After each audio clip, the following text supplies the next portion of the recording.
We can't handle any more tuition hikes. We can't handle any more cuts to public education, SUNY, CUNY, the community colleges. And with the way that public funding for education is going and the way that the SUNY system is currently operating, it's going to make it by the time that I have fulfilled my career goals, that I am working in schools, the majority of my students won't be able to afford to go to college.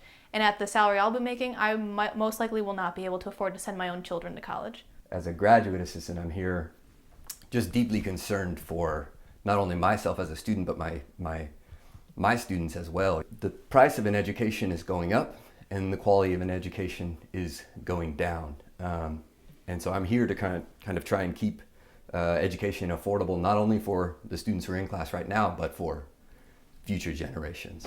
By whiting out tuition, and that means like raising it high enough that people of color can't go and can't afford to attend school, then the entire public education system of New York is going to fail.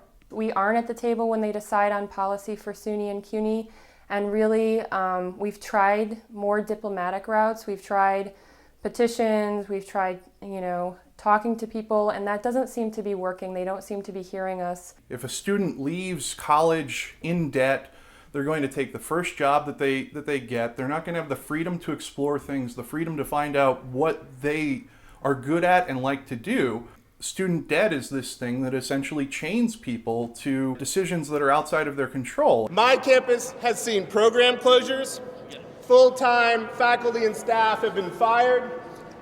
Full-time positions are left unfilled or replaced with contingent labor. Graduate student funding is decreased. There is a whole series of other cuts, small and large, all important, all of which have dramatically affected the quality of education at our university. Higher education is a public good of enormous social value and needs to be a New York State priority. It's a beautiful day for an uprising. The faculty rise up with you. The people have much more numbers than the 1%ers do, than the government does. So direct action pretty much just reminds them of that the government is working for us, that we're not working for them. I think that direct action is a great way to take advantage of the freedoms of living in a democracy. People are getting arrested today during these direct actions to make a point that we have to take these extreme measures to get any attention, whether it's in the media or from our lawmakers. They don't want to listen to us if they don't have to. And by having these arrests take place, they can't ignore us anymore. You tell us that we have to go through these traditional routes and lobbying and stuff like that, and we've seen that that's not effective. So obviously something else has to be done. The government is making it so that education is only available for the 1% and for nobody else. There is no way to make up the gap of 20 years of eroded funding and systematic budget cuts by forcing students to pay more and more and more. Our priority should not be being set by those wealthy campaign donors in the top 1% who can buy the policies that they want to get the tax breaks that they want, when all of us are just trying to make ends meet, support our families, and make it through college. We want to see people treated more fairly, and the way to do that is in the classroom and through teaching and education. A well-educated population will be able to make well-informed, well-educated decisions, and then, logically, the results that follow from there will be good. I mean, that's what we want. We want a good world, or an excellent world.